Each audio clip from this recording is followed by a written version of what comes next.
Bonjour et que Dieu vous bénisse, mes bien-aimés. Je voudrais parler sur l'amour. Juste une exhortation. Mais avant de commencer, je préfère qu'on puisse prendre le verset le plus important qui parle de l'amour de Dieu pour nous. C'est Jean 3,16. Il nous dit, Dieu a tant aimé le monde qu'il a donné son Fils unique, afin que quiconque croit en lui ne périsse point, mais qu'il ait la vie éternelle. Quel amour! Dieu nous a tellement aimés qu'il a envoyé son Fils unique pour que toi et moi nous puissions être aujourd'hui appelés des fils et des filles de Dieu, héritiers et co-héritiers avec Christ. On ne peut pas parler d'amour sans sacrifice. Parce que quand on parle de l'amour, il faut aussi qu'il y ait sacrifice. C'est ce que le Seigneur a fait. Il est venu se sacrifier lui-même pour nous montrer l'exemple de l'amour. L'amour parle aussi du soutien. Tu ne peux pas parler de l'amour sans soutenir. L'amour, c'est aussi la correction dans la douceur. Oui, l'amour, c'est aussi ce que tu veux qu'on puisse faire de toi, qu'on puisse faire pour toi. Fais-le pour ton frère, fais-le pour ta soeur, fais-le pour ta femme, pour ton mari. Voilà le vrai amour. Tu dois d'abord chercher le bonheur de l'autre en premier. Mon frère, ma soeur, l'amour, c'est aussi voir que l'autre te dépasse. Ce n'est pas dire que l'autre réellement te dépasse. Non, c'est-à-dire il a quelque chose que toi tu n'as pas.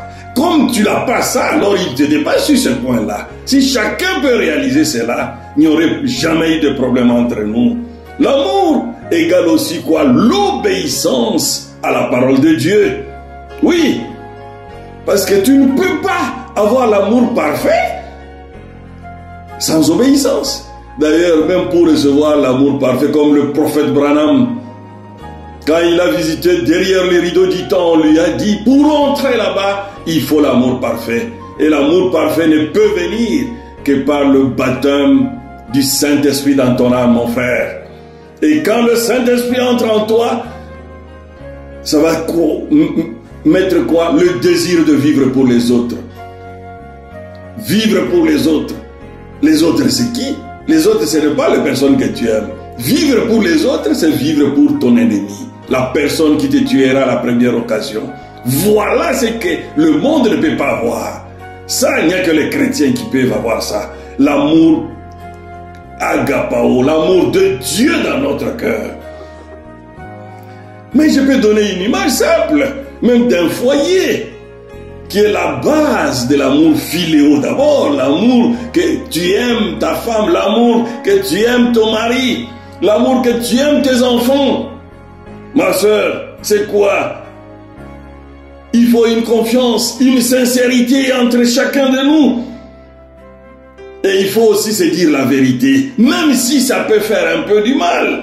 Oui, quand tu peux dire la vérité, tu seras tout le temps prêt à se soutenir. Parce que le problème qui est là, le vrai amour se manifeste aussi quand on se dit la vérité. Parce que ça ne sert à rien de ne pas dire ce que tu reproches à l'autre.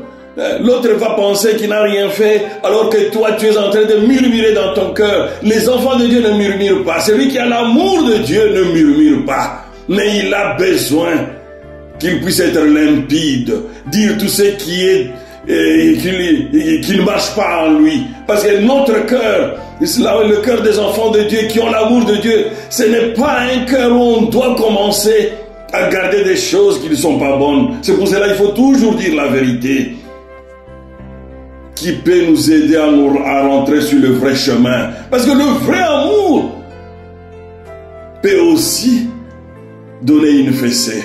Oui, parce que si tu aimes tellement ton enfant, tu ne vas pas le laisser jouer dans le danger de la route.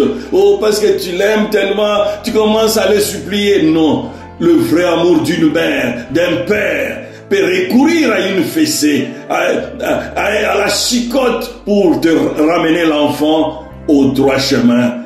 C'est ça l'amour véritable que nous avons besoin. Ce n'est pas l'amour fabriqué, mais nous avons besoin de cet amour-là qui est capable de nous garder tout le temps dans la parole de Dieu, tout le temps obéissant à Dieu, tout le temps cherchant à soutenir le faible, cherchant à nous dire la vérité. Voilà ma petite exhortation sur l'amour d'aujourd'hui.